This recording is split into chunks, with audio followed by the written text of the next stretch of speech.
పేరు బాబాయ్? అల్లుకోటిరెడ్డి. కోటిరెడ్డి గారు. ఏంటి బాబాయ్ పెన్షన్ తీసుకున్నారా మీరు?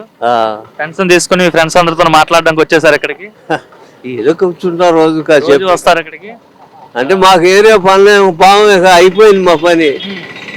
ఏదో అక్కడ కూర్చొని కాసేపు కాలక్షేపం అదని ఇదని చెప్పుకుంటా ఉంటాం అంతే. తీసుకున్నారా పెన్షన్ మీరు కూడా? సార్ ఎంత ఇచ్చారు పెన్షన్ మీకు? 4,000. 4,000. ఎలా అనిపిస్తుంది? అంటే రేపు రేపు ఇవ్వాలి కదా, యాక్చువల్ ఈ రోజు ఇచ్చారు కదా. రేపు ఇవ్వాలంటే మరి రేపు గవర్నమెంట్ కి సెలవు కదా. అంటే గవర్నమెంట్ కి సెలవు అయితే మరుసటి రోజు ఇస్తారు కానీ ముందు రోజు ఇవ్వరు కదా. మామూలుగా ఇడిగా వాళ్ళేనేమో రేపు జనవరి 1 కదా, ఒకరోజు ముందే డబ్బులు ఇచ్చారు. డబ్బులు ఇస్తే వాళ్ళు కూడా పండగ చేసుకుంటారు. రేపు ఇచ్చిన వాళ్ళకు కూడా రేపు సెలవు.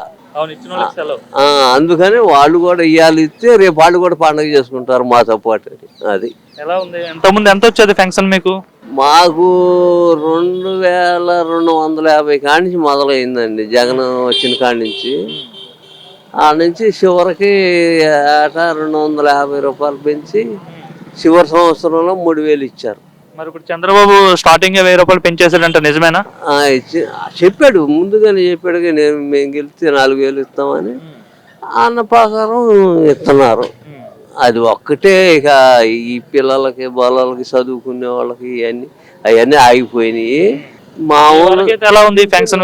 పింఛన్ వరకు ఇస్తున్నారు, ఇబ్బంది లేకుండా టైంకి ఇచ్చేస్తున్నారు. ఇస్తున్నారు. బాబాయ్ మీ పేరు? కర్పూరం శ్రీరాములు. ఏం చేస్తుంటారు బాబాయ్ మీరు? వ్యవసాయమే. ఓకే బాబాయ్, మీరు కూడా పెన్షన్ తీసుకున్నారా? తీసుకున్నా. ఎంత వస్తుంది బాబాయ్ మీకు పెన్షన్? 4,000. ఇంతకుముందు ఎంత వచ్చేది బాబాయ్ మీకు పెన్షన్?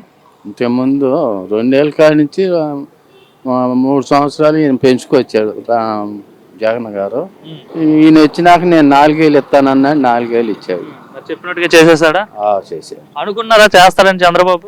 గెలితే ఇస్తానన్నాడు కాబట్టి గెలిచినాక ఇచ్చుతాం. మళ్ళా పనులు కూడా ఏకంగా చేపిస్తున్నారు. అంటే నేను ఏంటంటే మరి జగన్ 3,000 చేస్తా అని చెప్పి 250 పెంచాడని మీరు అన్నారు కదా. మరి ఈయన కూడా 250 పెంచుతాడు అనుకున్నారు, లేదా ఒకేసారి 1,000 రూపాయలు చేసేస్తాడు అనుకున్నాడు? ఒకేసారి నేను 1,000 రూపాయలు ఇస్తానన్నాడు.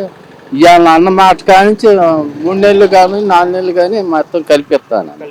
ఎలా అనిపిస్తుంది చంద్రబాబు పాలన? ఇప్పుడు అది బాగానే ఉంది. ఇక మరి తర్వాత ఇదిలో మరి ఎట్లా ఉండదు. 6 నెలలు చూసారు కదా, 6 నెలల వరకు ఏమనిపిస్తుంది? ఏం లేదు, బాగానే గుంటలో బూడిపిచ్చాడు.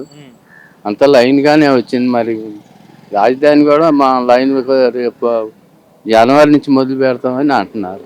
ఇక అవన్నీ చేస్తానికి రెడీ అయ్యారు. మరి అది అంతా ఇలాంటి వృద్ధులకి టైంకి పెన్షన్ అవడం వల్ల మీకు ఏ విధంగా ఉపయోగపడుతుంది అంటే ఏం చెప్తారు? మందు పిల్లలకి ఇప్పుడు నేను టెంట్ వేసి ఉంది. ఇప్పుడు నెలకు వచ్చి నాకు 9,000 అవుతున్నాయి. ఈ 4,000 అంటే ఇంకో 4,000 చూసుకొని మందు పిల్లలు తెచ్చుకోండి. ఇక అది లేకుంటే మొత్తం 9,000 బయట చూసుకోవాలి. మరి బయట చూసుకోవటం, లేదంటే ఏదన్నా ఉంటే అమ్ముకోవటం, లేదంటే దండం పెట్టి పడుకోవటం. ఇక అంతే. ఏదో ఇస్తున్నాడు ఆయన దోచింది ఆయన ఇస్తున్నాడు, మేము ఇది చేసుకొని మేము ఇది అవుతున్నాం.